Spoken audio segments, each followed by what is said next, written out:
Hello, Assalamualaikum. Baru-baru ni aku beli Amgras Meta Health Fan Max. Yang ni, Amgras Meta Health Fan Max. So aku tak boleh tunjuk kotak dia, tapi kalau korang nampak kat sini ada tulis. Kalau korang perasan lah, Amgras Meta Health Fan Max. So aku beli yang ni lah. Okay, so dia punya design dia macam ni. Okay, depan macam ni, tepi macam ni, belakang macam ni, tepi dia macam ni. Okey, bawah ni kira macam tempat holding dia lah, boleh pegang dia supaya tak jatuh ataupun korang boleh cabut ini kan. Okay, ni tapak dia. Okey, yang kepala dia ni korang boleh gerakkan macam ni. Okey, korang nampak gerak macam ni. Okey, korang boleh gerak macam ni, boleh pegang macam ni, boleh pegang macam ni. Panas kan? Macam ni, ngadap sini. Okey, korang faham Okey, dekat sini adalah boleh pasang dengan tali lanyard. Tali lanyard yang boleh digantung pada leher. Ni aku ada tapi aku tak tunjuk lah. Tapi ni boleh pasang lah. Okay. Okay. Sekarang apa function dia je kan. Okay. Kat sini kalau korang nampak, sini button dia untuk on, off. Yang ni tempat mengecas. Okay. Dan yang ni untuk speed. Speed dia sama ada mahu lagi laju ataupun lagi pelan. So button yang ni yang pertama sekali untuk on, satu je. Okay. Terus kat atas ni menunjukkan dia punya capacity battery ya. So bateri aku untuk yang ni penuh. So kat sini boleh tambahkan speed. Speed dia baru 2. Speed dia boleh sampai 100 Nah, aku tolak lagi. Tulis air ni maksudnya udara sahajalah.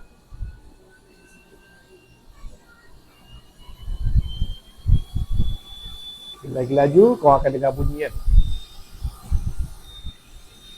Memang sedap, angin memang kuat.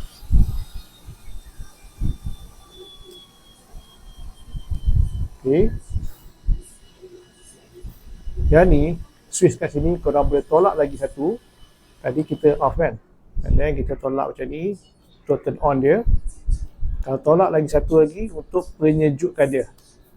Kat skrin ni kau tengok, sekejap lagi ada lambang hijau. Nampak warna hijau ni? So dia sejuk macam mana? Benda ni, lapisan besi ni akan mula menyejuk dan menghasilkan udara yang akan lebih sejuk lagi. So kat sini aku tolak speed tu lebih laju. Okay, aku buat 50. So aku telah buka dia punya sistem cooling dia. Warna hijau ni menunjukkan sistem cooling dia sedang on. Okay. Aku buat lebih laju. Gunakan balik. Okay, sistem cooling dia telah on. Kalau korang perasan, kalau korang pun nampak lah dekat plate besi ni ada macam ada air. Maksudnya dia sedang sejuk lah. Nampak ada air. Kalau aku tolak sikit, kalau korang perasan ada air. Kalau kamera dapat capture lah, sudah ada air. Ni kalau aku pegang ni sejuk. Nampak ada air kan?